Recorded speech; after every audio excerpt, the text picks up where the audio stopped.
Hey kiddos, time to start our next unit, which is the conflict between the Spanish and the Aztec. We're starting today with understanding how the geography of Spain has impacted its worldview.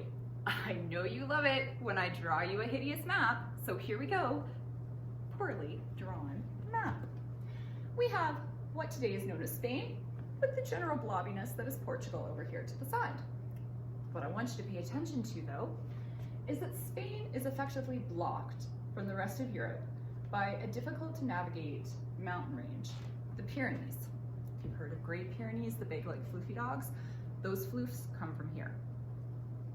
So Spain's contact with others is not going as much northwards, because remember, Northern Europe doesn't really have that many exciting goods to trade.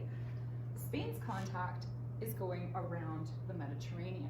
So this is everywhere from Morocco over to Egypt, up Constantinople, which is now Istanbul, Italy, Greece, the Balkans, all of this.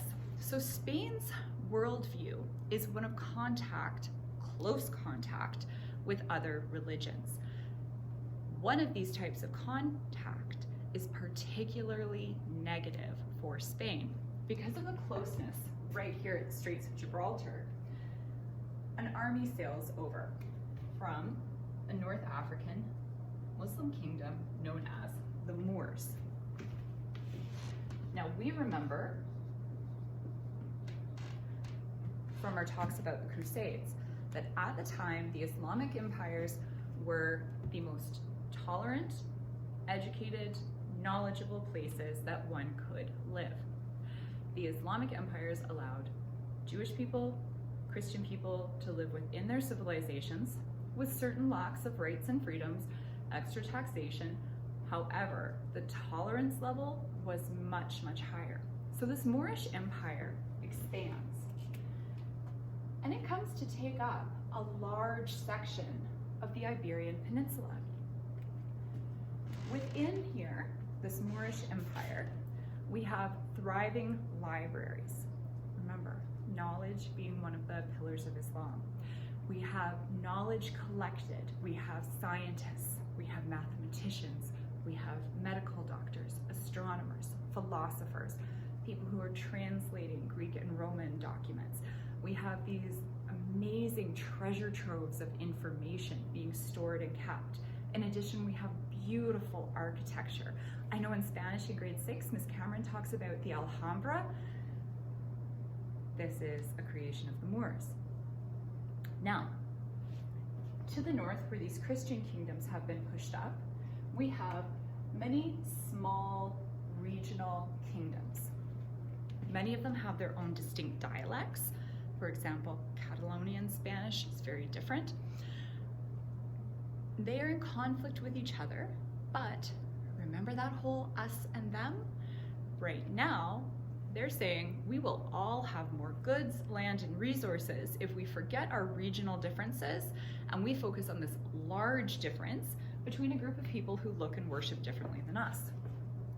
They start a series of military campaigns to take back, to reconquer the Iberian Peninsula. This is known as the Reconquista. If we are talking on Google Meets and you say Reconquista, no. You do not eat queso, it is not the Reconquista. The Reconquista, the taking back of Spain. This takes 700 years. Kiddos, can you imagine? 700 years. That's as if we had been at war with someone from the 1300s. You got to imagine this, because the impact on worldview cannot be underestimated. If you had grown up with the legends, because it is not just your generation, parents' generation, or your grandparents' generation, it is going back 700 years of conflict. What beliefs do you have about people who look differently and worship differently? I'm gonna get you to write these on your whiteboard as I erase and write them on the board.